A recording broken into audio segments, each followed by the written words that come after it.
अस्सलाम वालेकुम। बस में सवार हुआ जो कि खाली थी। जिस स्टॉप से मैं सवार हुआ मेरे साथ इसी स्टॉप से एक खातून भी सवार हुई, जिनके साथ एक 5-6 साल का बच्चा भी था जो कि लगातार रोए जा रहा था। मोहतरमा ने बस में सवार होते ही बच्चे को सीट पर फेंक दिया। बस चल पड़ी। बच्चा रोए जा रहा था। माँ ने पहले तो सादा सा हरबा अपनाते हुए बच्चे की मालूमात में इजाफा किया कि अभी घर पहुंचने वाले हैं, इसलिए चुप कर जाए। लेकिन बच्चे पर इस चाल का कोई असर ना हुआ और वो उसी तान में लगा रहा।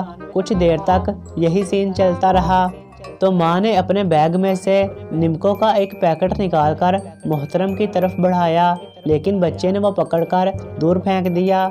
मैं ये सारी कार्रवाई देख रहा था। निमको के पैकेट की बेहरमती देखकर माँ को गुस्सा आ गया, जिस पर उन्होंने बच्चे को एक करारा सा थप्पड़ जड़ दिया और साथ एक धमकी भी लगा दी कि अगर चुप ना किया तो मजीद भी ऐसे थप्पड़ खाने के इम्कानात मौजूद हैं। उस धमकी और ठंडे गाल पर तमाचा खाने के बाद बच्चे ने चुप तो क्या, हाँ करनी थी। उल्टा वही हुआ जो अक्सर इन हालात में होता है, यानी बच्चे ने अगला गियर पकड़ लिया।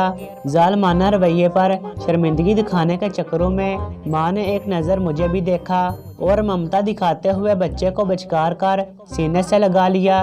लेकिन बच्चे की री ना रुकी। अलबत्ता बस अगले स्टॉप पर रुक गई, लेकिन अल्लाह का करना ये हुआ कि उस स्टॉप से भी कोई सवारी ना बैठी।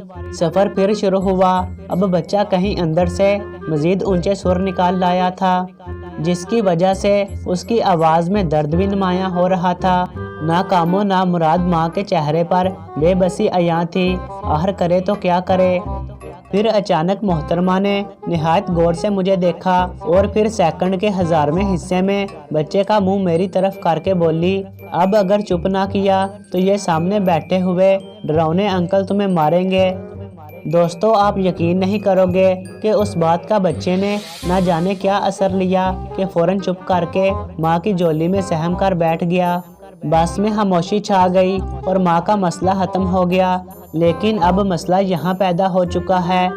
अब मुझे समझ नहीं लग रही कि मुझे इस बात पे फ़ख्र करना चाहिए कि मैं माशरे का एक मुफीद इंसान हूँ जो किसी के काम आया हूँ, या मुझे इस बात पे डूब मरना चाहिए कि मेरी माशरे में ये इज़्ज़त रह गई है कि माएँ अपने रोते हुए बच्चे मेरी शक्ल दिखाकर चुप करवाएंगी।